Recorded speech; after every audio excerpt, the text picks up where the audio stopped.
భక్తి సమాచారం. వాట్సాప్ ఛానల్లో జాయిన్ అవ్వండి. అన్ని విశేషాలు ఎప్పటికప్పుడు తెలుసుకోండి. అమ్మ అంటే చాలు అమృతం కన్నా తీయనైన పలుకు అని అంటారు. మరి ఆ పలుకు అసలు ఎక్కడి నుంచి ఆరంభమైంది? నోరు తెరిస్తే ఆ, నోరు మూస్తే మా, రెండూ కలిపితే అమ్మ. అది అమ్మ అన్నది మానవులే కాదు, కొన్ని రకాల జంతువులు, ముఖ్యంగా ఆవులు లాంటివి కూడా పలకగలవు. మాటలు మాట్లాడడం రానటువంటి వాళ్ళ నోటి వెంట కూడా పలకగలిగిన ఒకే ఒక శబ్దం అమ్మ. అమ్మ అంటారు. అమ్మ అన్నదంటే వోకల్ కార్డ్స్ అన్నవి ఉంటే, కంఠనాళాలు అంటామే, ఈ కంఠనాళాలు కనుక ఉన్నట్టయితే అవి ఉండి నోరు తెరిస్తే వచ్చే ధ్వని ఆ, నోరు మూస్తే వచ్చే ధ్వని మా. అంటే మొత్తం అంతా పలకడం అంతా కలిపితే వచ్చేదమ్మ. అంతేకాదు, మీరు అక్షరమాలలో చూస్తే మొదటి అక్షరం ఆ, చివరక్షరం మా, తర్వాత ఉన్నవి అంతస్థాలు అంటారు. అవి కాంబినేషన్తో వచ్చే ధ్వనుల యొక్క కలయిక వల్ల వచ్చిన అక్షరాలు. మామూలుగా ఉండే అక్షరాల్లో అచ్చులు ఆహా దాకా ఉంటే, ఆ తర్వాత వర్గాక్షరాలు ఏవైతే ఉన్నాయో వాటిల్లో చివరిది మా, కనుక ఆ మా మొత్తం అక్షరాలని అందులో ఉన్నాయి. ఒక్కసారి అమ్మ అంటే అన్ని అక్షరాలని పలికినట్టే. చాలా అద్భుతంగా తెలియచేస్తారు. అమ్మ గొప్పతనం మీ మాటల్లో. అమ్మ గొప్పతనం చెప్పడానికి ఏముందమ్మా, ఎంత చెప్పినా తక్కువే ఉంటుంది. అందువల్ల అమ్మ అంటే అమృతం. అమృతంలో సగభాగం అమ్మ.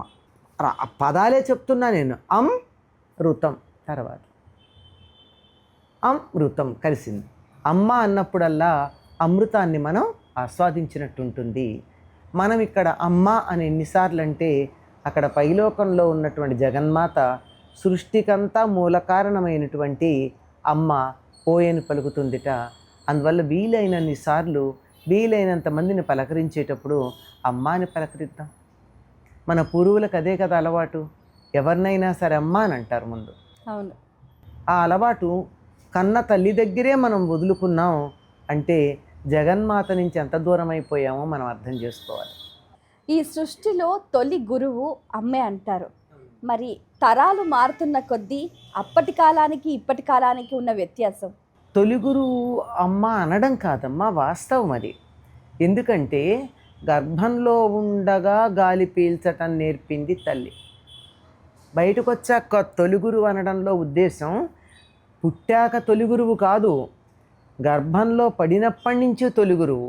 తర్వాత గర్భవతి అయినటువంటి స్త్రీ ఏం వింటే, ఏమి తింటే, ఏమి అంటే, ఏమి కంటే అదే ఆ శిశువుకు వస్తుంది. అందుకే మాతృభాష అంటే ఎందుకంటారు? పుట్టాక నేర్చుకున్న భాష కాదు, తల్లి గర్భంలో ఉండగా అలవాటైన భాష. తల్లి ఏ భాషలో మాట్లాడుతోందో, చుట్టుపక్కల వాళ్ళు ఏ భాషలో మాట్లాడుతున్నారో ఆ భాష గర్భస్థ శిశువుకు అలవాటు అవుతుంది. అందుకని ఆ మాతృభాషలో మాట్లాడితే చాలా తేలికగా మనసుకు ఎక్కుతుంది అని చెప్తారు. కనుక భాష దగ్గర నుంచి సమస్తం నేర్పేది తల్లి. పుట్టిన తర్వాత గర్భంలో ఉండగా గాలి పీల్చడం దగ్గర నుంచి, భాష దగ్గర నుంచి, ఆలోచన విధానం దగ్గర నుంచి నేర్పడమే కాక, పుట్టిన తర్వాత పాలు తాగడం, ఆ తర్వాత కాలకృత్యాలు, అన్నం తినడం, ఇలాంటివన్నీ నేర్పింది తల్లే కదా.